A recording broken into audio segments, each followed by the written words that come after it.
Hello friends, welcome to our YouTube channel study pre questions.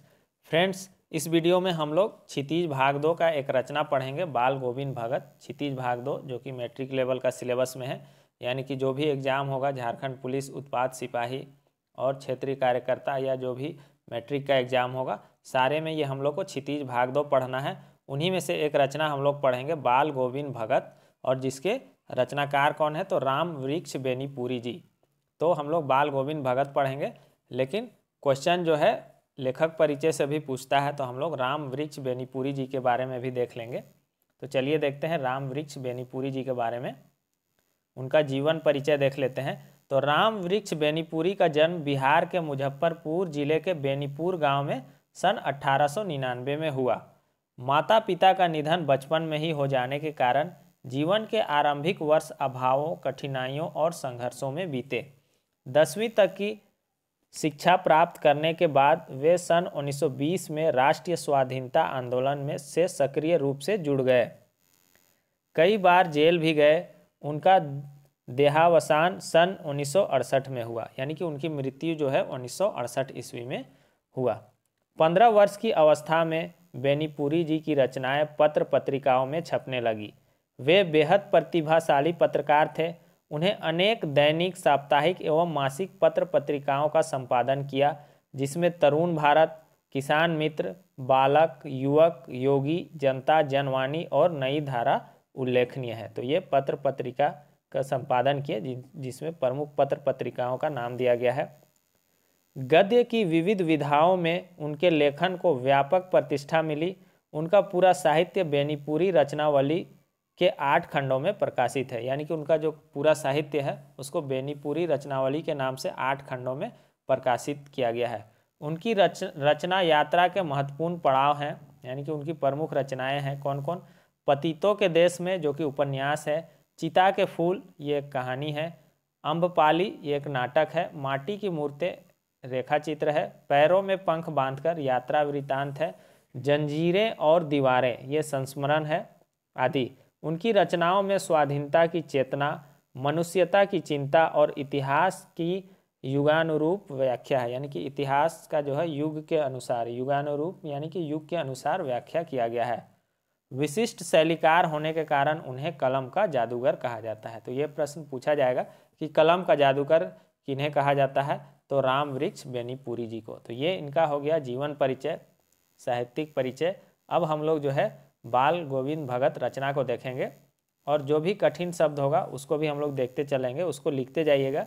जो भी कठिन शब्द मिलेगा उसका हम अर्थ बताएंगे और उसको लिखते जाना है। बाल गोविंद भगत मंझोले कद के गोरे चिट्ठे आदमी थे। मंझोले कद के यानी कि बीच का कद, यानी कि बहुत छोटा भी नहीं और बहुत लंबा नहीं, मंझले कद के गोरे चिट्ठे आदमी थे। 60 के ऊपर के ही होंगे। बाल पक गए थे। लंबी दाढ़ी या जटाजूट तो नहीं रखते थे, किंतु हमेशा उनके चेहरे पर सफ़ेद बालों से ही जगमग किए रहता, यानी कि उनका चेहरा जो है सफ़ेद बालों से ही जगमग किए रहता था। लंबी दाढ़ी या जटाजूट, जटाजूट कहते हैं कि जटा को लपेटकर बनाया गया एक जूड़ा बनाते हैं, ये खासकर साधु लोग करते हैं, तो वैसा जटाजूट नहीं था उनका। कपड़े बिल्कुल कम पहनते। कमर में एक लंगोटी मात्र और सिर में कबीर पंथियों की सी कनफटी टोपी। तो वो कपड़े बहुत कम पहनते थे। कमर में एक लंगोट यानी कि वस्त्र होता है, एक लंगोट भर लपेटते थे, और सिर में जो है कबीर पंथियों की सी कनफटी टोपी। कनफटी टोपी कहते हैं कबीर विचारधारा को मानने वाले लोग एक विशेष प्रकार का, खास प्रकार का टोपी पहनते हैं, उसी को कहा जाता है कनफटी टोपी। जब जाड़ा आता एक काली कमली ऊपर से ओढ़े रहते। कमली यानी कि कंबल। मस्तक पर हमेशा चमकता हुआ रामानंदी चंदन। मस्तक पर हमेशा एक रामानंदी चंदन चमकता माथे पर। रामानंदी चंदन, जिसको कि गोपी चंदन से बना तिलक कहते हैं, रामानंदी चंदन, जो नाक के एक छोर से ही औरतों के टीके की तरह शुरू होता। गले में तुलसी की जड़ों की एक बेडोल माला बांधे रहते। तो जो है गले में एक तुलसी की जड़ का जो है एक बेडोल यानी कि बेढंगा भद्दा एक माला पहने रहते थे। ऊपर की तस्वीर से यह नहीं माना जाए कि बाल गोविंद भगत साधु थे, नहीं, बिल्कुल गृहस्थ, यानी कि वो साधु नहीं थे, उनका जीवन जो था गृहस्थ जीवन था। उनकी गृहिणी की तो मुझे याद नहीं, उनके बेटे और पतोहू को तो मैंने देखा था। थोड़ी खेती बाड़ी भी थी, एक अच्छा साफ सुथरा मकान भी था, किंतु खेती बाड़ी करते परिवार रखते भी बाल गोविंद भगत साधु थे, साधु की सब परिभाषाओं में खरे उतरने वाले।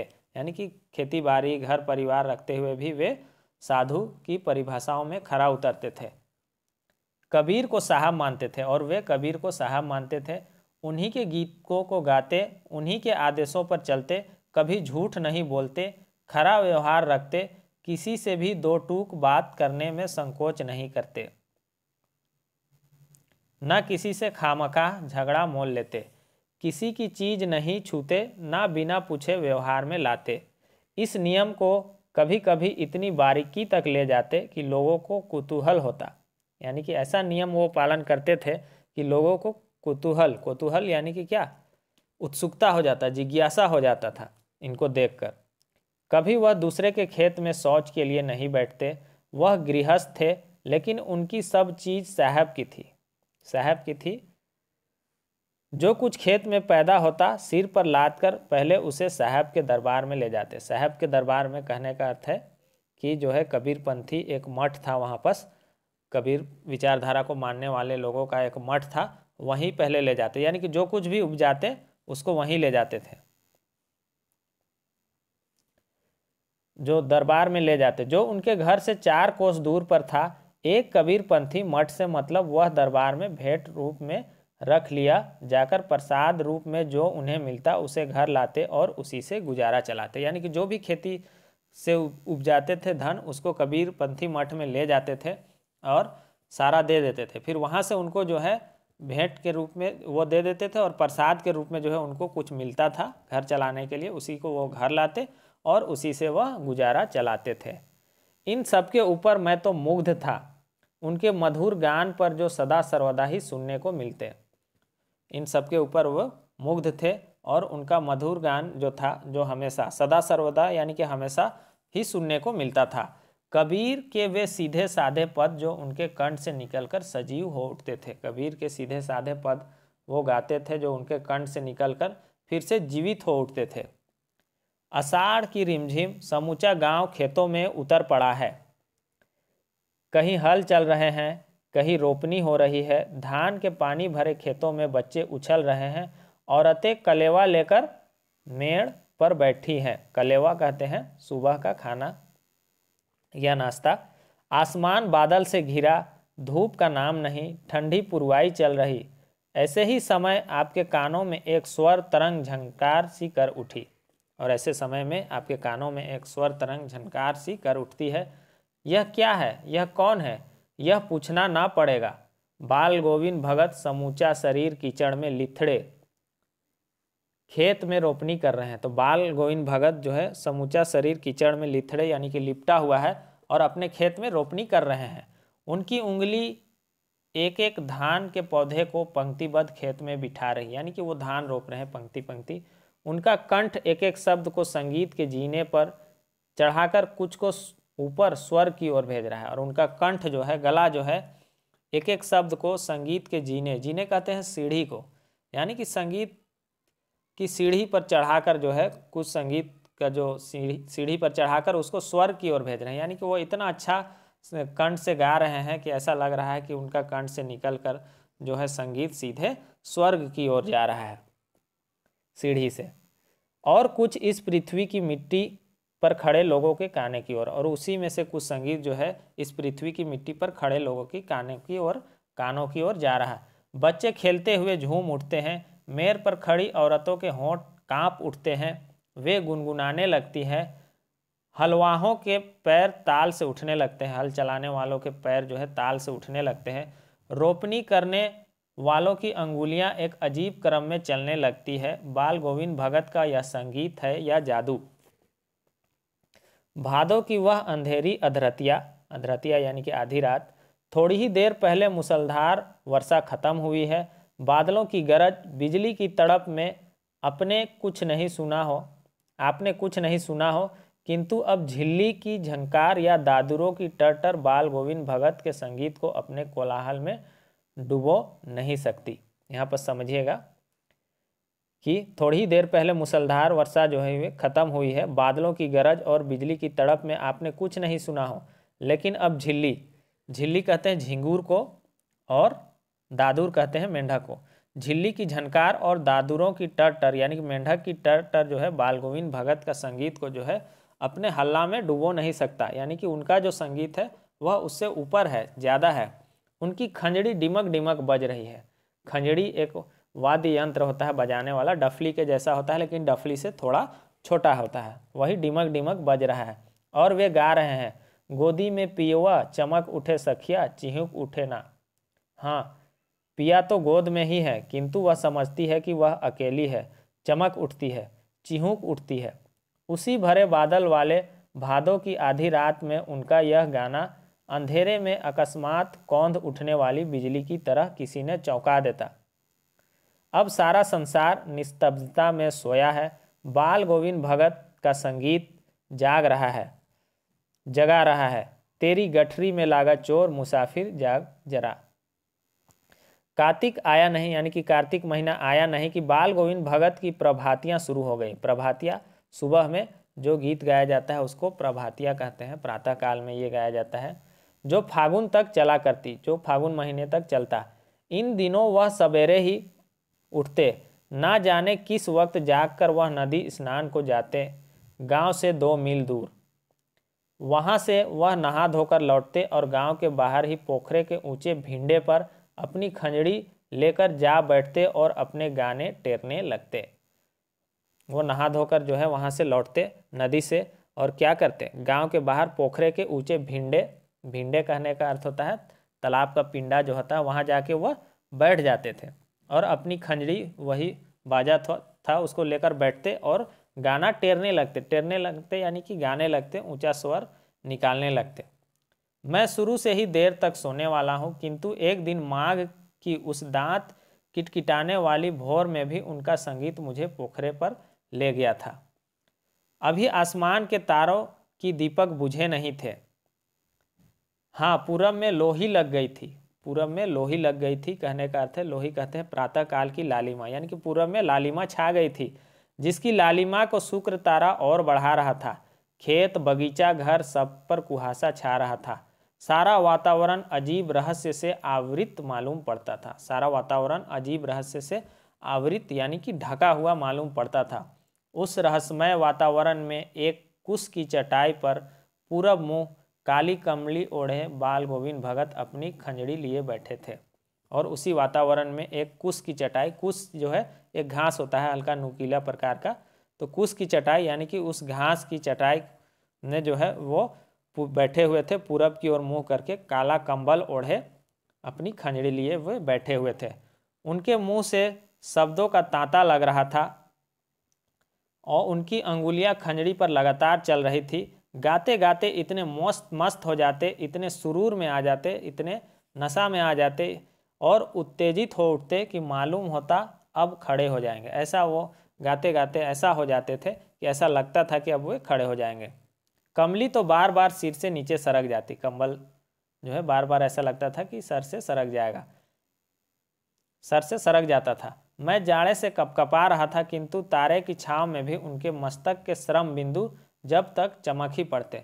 और लेखक कहते हैं कि मैं जाड़े से कपकपा रहा था, लेकिन तारे की छांव में भी उनका जो है मस्तक यानी कि माथा, श्रम बिंदु कहते हैं पसीना को, तो उनका वो लेखक जो है जाड़े से कपकपा रहे थे, लेकिन बाल गोविंद भगत का माथा जो है कभी कभी माथा में जो है पसीने का चमक दिखाई पड़ने लगता था। इतने वो गाने में रम जाते थे और बजाने में। गर्मियों में उनकी संध्या कितनी उमस भरी शाम को न शीतल करती, यानी कि गर्मी में उनकी शाम जो है संध्या कितनी उमस भरी शाम को जो है शीतल करती थी। अपने घर के आंगन में आसन जमा बैठते थे, अपने घर के आंगन में वो बैठते थे। गांव के उनके कुछ प्रेमी भी जुट जाते, खंजड़ियों और करतालों की भरमार हो जाती। करताल भी वाद्य यंत्र है, तो खंजड़ी और करतालों का भरमार हो जाता। एक पद बाल गोविंद भगत कह जाते, उनकी प्रेमी मंडली उसे तिहराती। धीरे धीरे स्वर ऊंचा होने लगता, एक निश्चित ताल, एक निश्चित गति से। उस ताल स्वर के चढ़ाव के साथ श्रोताओं के मन भी ऊपर उठने लगते। धीरे धीरे मन तन पर हावी हो जाता। होते होते एक क्षण ऐसा आता कि बीच में खंजड़ी लिए बाल गोविंद भगत नाच रहे हैं और उनके साथ ही सबके तन और मन नृत्यशील हो उठे हैं। सारा आंगन नृत्य और संगीत से ओतप्रोत है। पूरा आंगन जो है संगीत और नृत्य और संगीत से जो है ओतप्रोत है। ओतप्रोत यानी कि भरा हुआ है। बाल गोविंद भगत की संगीत साधना का चरम उत्कर्ष उस दिन देखा गया जिस दिन उनका बेटा मरा। तो उनका जो है संगीत साधना का चरम उत्कर्ष कहने का अर्थ है कि चरम बिंदु, उच्च बिंदु उस दिन देखा गया जिस दिन उनका बेटा मरा था। इकलौता बेटा था वह कुछ सुस्त और बोदा सा। वह सुस्त और बोदा कहते हैं कि कुछ लोग होते हैं जो कि कम बुद्धि वाले होते हैं, थोड़ा मोटे मोटे से सुस्त रहते हैं, उसी को बोदा कहते हैं। तो कुछ सुस्त और बोदा सा था, किंतु इसी कारण बाल गोविंद भगत उसे और भी मानते थे। उनकी समझ में ऐसे आदमियों पर ही ज़्यादा नज़र रखनी चाहिए या प्यार करना चाहिए, क्योंकि ये निगरानी और मोहब्बत के ज़्यादा हकदार होते हैं। बड़ी साध से उसकी शादी कराई थी। साध से यानी कि इच्छा से, उनका बहुत इच्छा था कि उनका शादी किया जाए और वह अपने बेटे का शादी कराए थे। पतोही बड़ी ही सुभग और सुशील मिली थी। तो पतोही जो थी वह बहुत ही क्या थी, सुभग। सुभग यानी कि भाग्यवान कहते हैं, और सुशील मिली थी। घर की पूरी प्रबंधिका बनकर भगत को बहुत कुछ दुनियादारी से निर्वित कर दिया था। यानी कि घर की पूरी प्रबंधिका यानी कि पूरे घर को अपने नियंत्रण में कर ली थी, यानी कि पूरा काम जो है अपने खुद संभाल ली थी, जिसके कारण जो है भगत बाल गोविंद भगत को दुनियादारी से वो आज़ाद कर दी थी, निर्वित कर दी थी, कहने के तो छुट्टी दे दी थी, क्योंकि वो सारा काम काज जो है खुद ही संभालती थी उनकी पतोहू। उसने उनका बेटा बीमार है, उनका बेटा बीमार है, इसकी खबर रखने की लोगों को कहाँ फुर्सत, किंतु मौत तो अपनी ओर सबका ध्यान खींचकर ही रहती है। हमने सुना बाल गोविंद भगत का बेटा मर गया, कुतूहलवश उनका घर गया। लेखक कह रहे हैं कि हमने सुना कि बाल गोविंद भगत का बेटा मर गया, इसलिए कौतूहलवश यानी कि उत्सुकतावश जो है उनके घर गया। देखकर दंग रह गया। बेटे को आंगन में एक चटाई पर लिटाकर एक सफ़ेद कपड़े से ढांक रखा है। वह कुछ फूल तो हमेशा ही रोपते रहते, उन फूलों में से कुछ तोड़कर उस पर बिखरा दिए हैं, फूल और तुलसी दल भी। तुलसी दल किसको कहेंगे, तो तुलसी को, पत्ता को, यानी कि फूल और तुलसी का पत्ता जो है उसके ऊपर बिखरा दिए हैं। सिरहाने एक चिराग, सिरहाने यानी कि सर के पास जो है एक चिराग जला रखे हैं, और उनके सामने जमीन पर ही आसन जमाए गीत गाए चले जा रहे हैं। वही पुराना स्वर, वही पुरानी तल्लीनता। वही पुराना स्वर था, वही पुरानी तल्लीनता। कहने का अर्थ है कि वही मगन था, किसी काम में पूरी तरह से मग्न। घर में पतोही रो रही है, जिसे गांव की स्त्रियां चुप कराने की कोशिश कर रही हैं, किंतु बाल गोविंद भगत गाए जा रहे हैं। हाँ, गाते गाते कभी कभी पतोहू के नज़दीक भी आ जाते और उसे रोने के बदले उत्सव मनाने को कहते। आत्मा परमात्मा के पास चली गई, विरहनी अपने प्रेमी से जा मिली। विरहनी कहने का अर्थ है कि जिसका प्रेमी या पति दूर हो उसको विरहनी कहते हैं। तो वह जो है अपने प्रेमी से जा मिली है। भला इससे बढ़कर आनंद की कौन सी बात। मैं कभी कभी सोचता यह पागल तो नहीं हो गए, किंतु नहीं, वह जो कुछ कह रहे थे उसमें उनका विश्वास बोल रहा था, वह चरम विश्वास जो हमेशा ही मृत्यु पर विजयी होता है। बेटे की क्रियाक्रम में तूल नहीं किया। बेटे के क्रियाक्रम में तूल नहीं किया, तूल कहते हैं विलंब, देर नहीं किए। पतोहू से ही आग दिलाई उसकी, किंतु ज्यों ही श्राद्ध की अवधि पूरी हो गई, पतोहू के भाई को बुलाकर उसके साथ कर दिया। जैसे ही श्राद्ध का समय जो है अवधि यानी कि समय पूरा हो गया, तो पतोहू को जो है क्या कि उसके भाई को बुलाकर उसको साथ में लगा दी, यह आदेश देते हुए कि इसकी दूसरी शादी कर देना। उसके भाई को आदेश दे दिए कि इसकी दूसरी शादी कर देना। इधर पतोहू रो रो कर कहती, मैं चली जाऊंगी तो बुढ़ापे में कौन आपके लिए भोजन बनाएगा, बीमार पड़े तो कौन एक चुल्लू पानी भी देगा। मैं पैर पड़ती हूँ, मुझे अपने चरणों से अलग नहीं कीजिए। लेकिन भगत का निर्णय अटल था। तू जा, नहीं तो मैं ही इस घर को छोड़कर चल दूंगा। ऐसा कहे कि तुम जाओ अपने घर और वहाँ दूसरा विवाह कर लो, नहीं तो मैं ही इस घर को छोड़कर चल दूंगा। यह थी उनकी आखिरी दलील, और इस दलील के आगे बेचारी की क्या चलती। बाल गोविंद भगत की मौत उन्हीं के अनुरूप हुई, उन्हीं के इच्छा के रूप हुआ। वह हर वर्ष गंगा स्नान करने जाते। स्नान पर उतनी आस्था नहीं रखते जितना सत समागम और लोक दर्शन पर। यानी कि वो स्नान पर जो है, गंगा स्नान पर उनकी उतनी आस्था नहीं थी, लेकिन सत समागम यानी कि संतों का जो जमा होना था, और लोक दर्शन कहने का अर्थ है कि लोक में प्रचलित जो दर्शन होते हैं उसी को कहा गया है, उस पर इनको ज़्यादा विश्वास था। पैदल ही जाते, वे पैदल जाते थे। करीब 30 कोस पर गंगा थी, 30 कोस दूर जो थे गंगा नदी था। साधु को संबल लेने का क्या हक, साधु को संबल लेने का क्या हक, यानी कि सहारा, संबल यानी कि सहारा। साधु को किसी का सहारा लेने का क्या हक है, और गृहस्थ किसी से भिक्षा क्यों मांगे। और वे कहते थे कि गृहस्थ जीवन जीने वाला आदमी किसी से भीख क्यों मांगेगा, अतः घर से ही खाकर चलते तो फिर घर पर ही लौट कर खाते। यानी कि साधु को किसी का क्या सहारा लेना और किसी से भीख क्यों मांगेंगे, इसलिए वह घर से खाकर चलते थे और घर पर ही लौट कर खाते थे। रास्ते भर खंजड़ी बजाते गाते, जहाँ प्यास लगती पानी पी लेते। 4-5 दिन आने जाने में लगते, किंतु इस लंबे उपवास में भी वही मस्ती। अब बुढ़ापा आ गया था, किंतु टेक वही जवानी वाली। यानी कि इतना 4-5 दिन जो था, इतने लंबे वो उपवास करते थे, लेकिन वही मस्ती उनका रहता था। लेकिन अब जो है बुढ़ापा आ गया था, फिर भी टेक वही जवानी वाला। टेक यानी कि सहारा उनका वही जवानी वाला ही था। इस बार लौटे तो तबीयत कुछ सुस्त थी। खाने पीने के बाद भी तबीयत नहीं सुधरी, थोड़ा बुखार आने लगा, किंतु नेम व्रत तो छोड़ने वाले नहीं थे। यानी कि व्रत रखना वे छोड़ने वाले नहीं थे। वही दोनों जून गीत, दोनों जून, जून कहते हैं कि समय, दोनों पहर कह सकते हैं, दोनों समय या दोनों पहर गीत गाना, स्नान ध्यान करना, खेती बाड़ी देखना दिन दिन छीजने लगा। और दिन दिन जो है, एक एक दिन जो है छीजने लगा, छीन होने लगा, घटने लगा, कम होने लगा।